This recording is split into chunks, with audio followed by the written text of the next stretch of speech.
été. Donc elle naît, comme dit le poète, dans les champs du tonnerre, dans les cieux et philosophes et déchiquetés.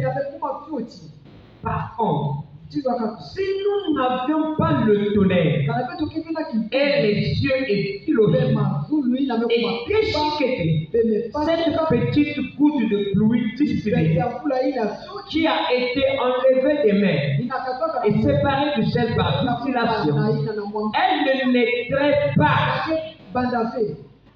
Amen. Il faut ces éclairs, ces coups de tonnerre, quelque chose qui est philosophique, raboteux, qui fait peur.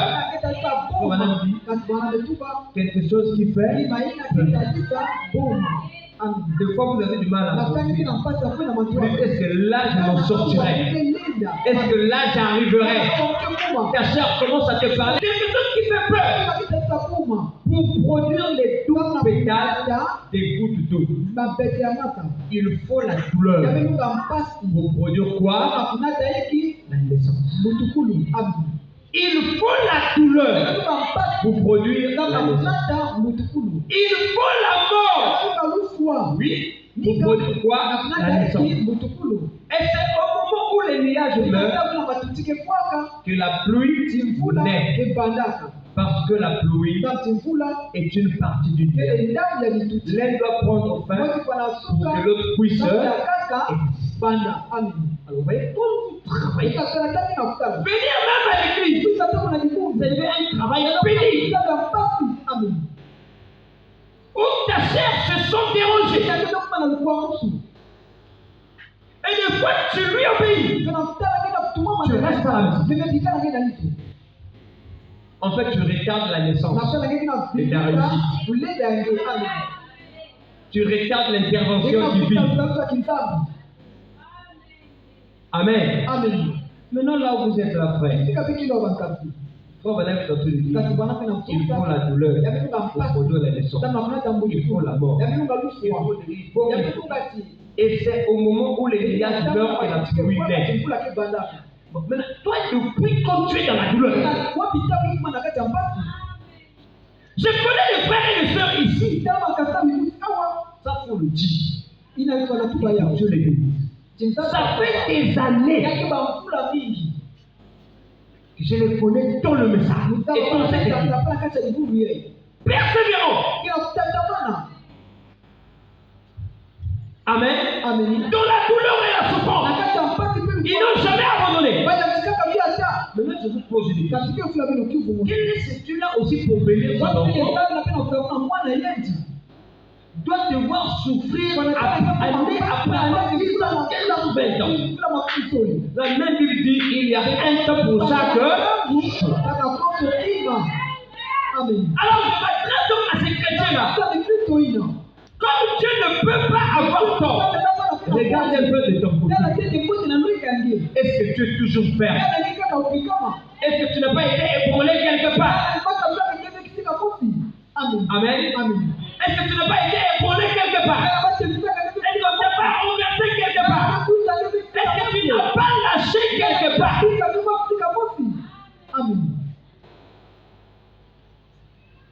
Toute douleur, toute souffrance, comme on est dans la bonne cause, annonce l'avènement d'une chose douce. Mais nous ne devons pas relâcher. Les moments de peur viendront.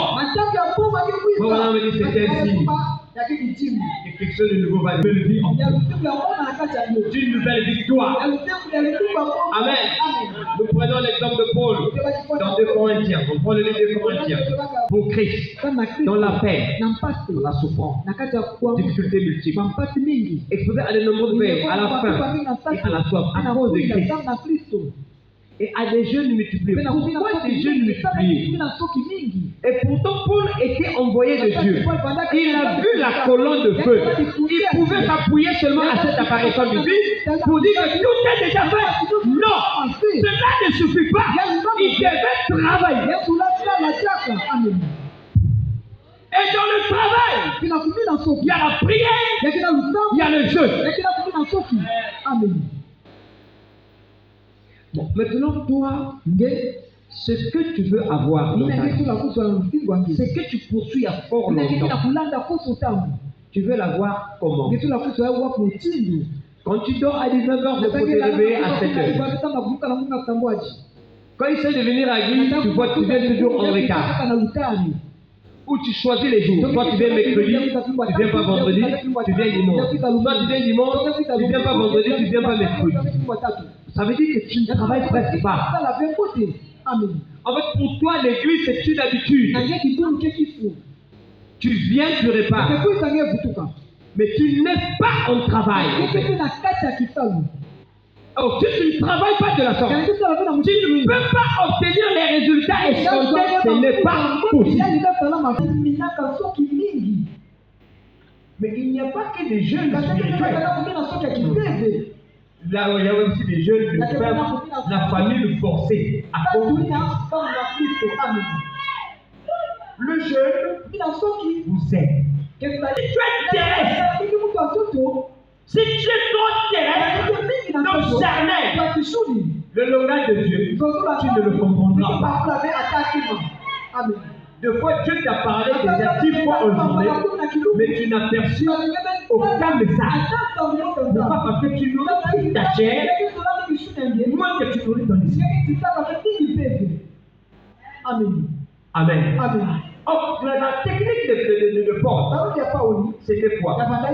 Faire souffrir la chair, la crucifier, pour permettre à son âme, à son être intérieur, d'entrer en contact avec le Saint-Esprit.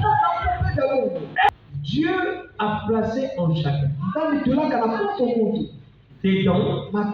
que je vais exprimer ce soir comme étant des canaux par lesquels il voudrait bien se révéler à son peuple.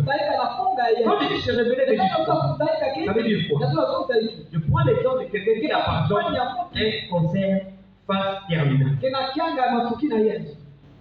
Confirmé. Le médecin lui donne une semaine de vie.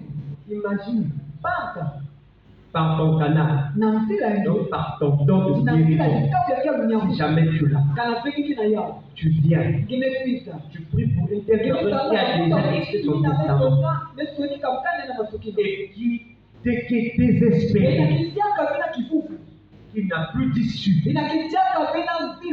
mais se rend compte qu'il y a un Dieu qui vit dans un peuple saint. Et ce jour-là, tu arrives, tu exhortes, tu pries, le concert disparaît. Tu vas à l'hôpital consulter. Même le médecin va demander qui a prié.